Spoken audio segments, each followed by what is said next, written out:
Hello and welcome to Connect. I'm your host, Randy Shabilo. We're in front of City Hall today enjoying the final days of fall, and I've asked Naqsh Kochar to come and talk to us about Refresh and Angela Gardner from the Transportation Department at the City of Saskatoon. As always, we'd like to connect with you.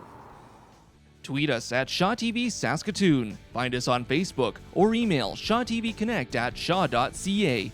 You can also watch previous interviews on Shaw TV's YouTube channel at youtube.com/Shaw TV Saskatoon. The high-tech industry is alive and well, and in Saskatoon I've asked Naqsh Kochar to come and give us a little bit of background and insight. He's with Refresh. And Naqsh, I want to thank you for, first of all, making time for us today. Thank you, Randy. Tell us a little bit about Refresh and what it's all about. Sure. So we opened our doors in 2010. Refresh focuses on marketing, business strategy, and in the last few years, we've put a really significant effort towards innovation. We're seeing that the worlds of marketing, business strategy, and innovation are very complementary, and we're seeing that come from market and market demands. So it's a very exciting time for us right now. Are you seeing a little bit of a generational shift in terms of who's using the technology, and is it kind of widespread across all demographics? That's a great question. It's widespread, but different use is what I'm seeing. So, for example, mums and dads, they want to stay in touch with kids. Kids are wanting to stay in touch with friends and family, especially if they're away. There's a piece of technology that's, because it's becoming easier and easier to use all the time. It's not such a scary thing anymore. I think there was a time when tech was for techies. You know what I mean? And these days, with just a heavier emphasis on ease of use, I can say that everybody seems to be able to find something there that made their life just a little bit easier. I guess you would say that if they're not on board, they'll be left behind, so there's a matter of trying to keep up. In terms of development and software and so on, what do you do and what do you see? So there's a few things that are happening, and I'll start with this little tidbit here. So forgive me for a little bit of the history here, but you've seen in the past where, and when I say past, I'm talking about circa 50s and 60s.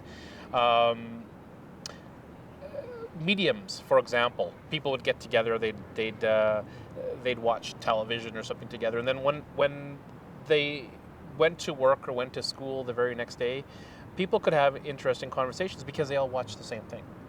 And in our world today, where technology gives basically every single person their own stream of media, this is why you're seeing the rise of technology solutions where everybody has their own website, they have their own social media, they have their own apps now. There's really no limits as to where an individual company can take things or organization. The challenge, though, is because everybody is so granular in terms of what they can look for. We've kind of lost that ability to be on a common platform so that the knowledge can move from one to the other. So unless I pay attention to something very specific and you pay attention to that thing that's very specific, there's a good chance we probably didn't see the same piece of information.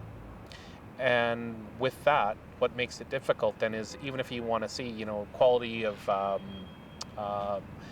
interaction or be able to swap stories to say, did you see this, Randy? There's a good chance you'll say no. For us, that's a big part of what we're doing and focusing on at Refresh, where we're building a technology platform. It's called Brandish.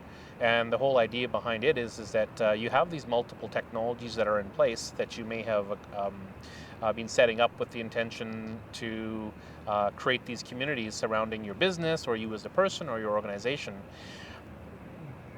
The gap had always been that they're not talking to one another, all those technologies. So we're trying to fill that gap, and we're trying to be able to say, the information that you're collecting, say, over an app, should be able to inform and update a website in real time. Conversely, information that you might be sharing on a website, that information should be able to transcribe and transform into, say, a business or an operation and make an effect in real time. We have that ability today, but we aren't really doing it. You touched on something there, and that is real time, because I know some of us will look at something, and if something's been posted 2 days ago or 4 hours ago, you're probably going to lean towards the 4 hours ago to keep current and be in the moment. Is that something that you're going to see where you're trying to build that connectivity between not only you and me, but maybe our friends, and everyone kind of rises to that same network of sharing? Absolutely. When it comes to real time and information, to your point, Randy, you can look at data and you can look at information. The ability to be able to converse and talk about things sort of at approximately the same time is such an invaluable piece to use and to share. It just makes conversations better. It makes your knowledge better. When you can talk from a common amount of information. Yeah. I think that's for some of the mature members of the audience who would be familiar with 2 television stations, and did you see this last night? Right. No, I was watching that last night. It would be along the same lines, I would think.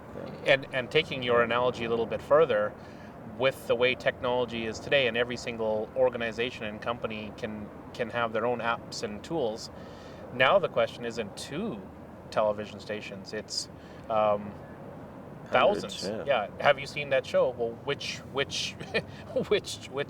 station? Sure. Thousands, and that's where our that is a challenge of today. Do you see a difference between the social component and the business environment? Are they 2 very distinct things, or can they overlap and be used differently or the same? I think they are very much related. It used to be a case of, I use maybe, say, popular social mediums, for example, for personal. And then, but I use certain other ones for business or for commercial activity. The reality, though, I think in our life and in our world today is that we choose and we gravitate to certain communities that make sense, that make us happy, that we have time for, and we will participate to varying degrees. I don't know if it's so black and white where the 2 are separated. It's like, I guess it's a bit like a Venn diagram where there's an overlap. Your personal life and your business, your work life. So for me, I see them as very much overlapping. So would a business come to you and ask you to develop something, or do they say, we have an idea, can you fill the void? Both. Very more commonly, what'll happen is a business or an organization will come and say, here is my pain. Here is the issue that I'm faced with. What are your thoughts on how you would tackle that challenge? Sometimes what'll happen is that same entity might say, I've got an app in mind, or I've got a technology in mind. But then when you dig deep enough and you say, oh, that's fine, but why is that? To what end are you looking to build that?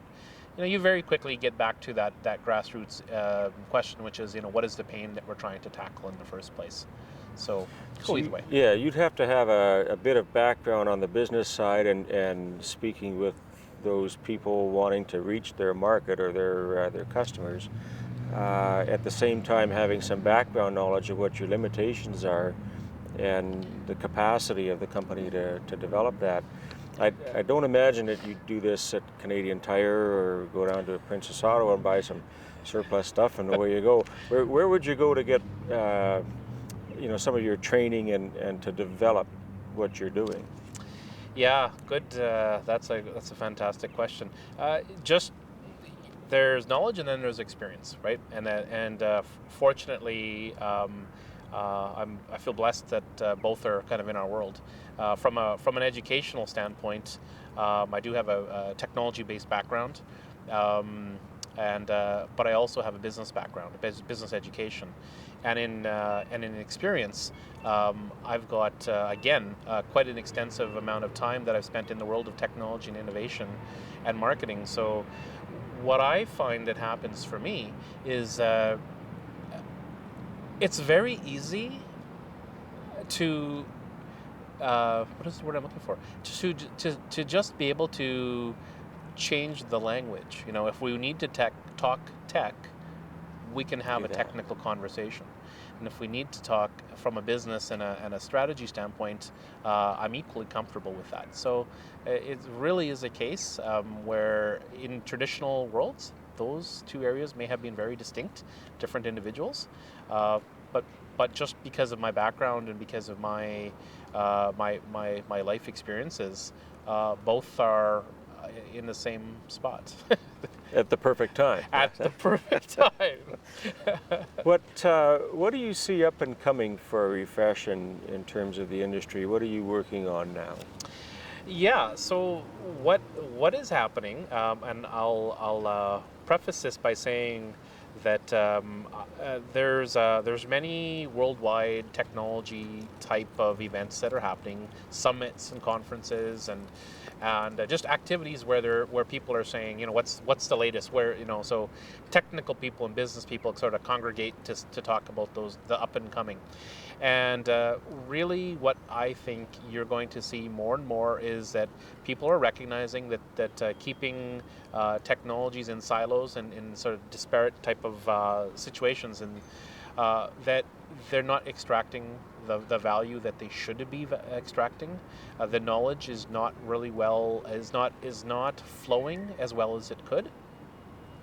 You're going to see that that's going to be a big part of the future.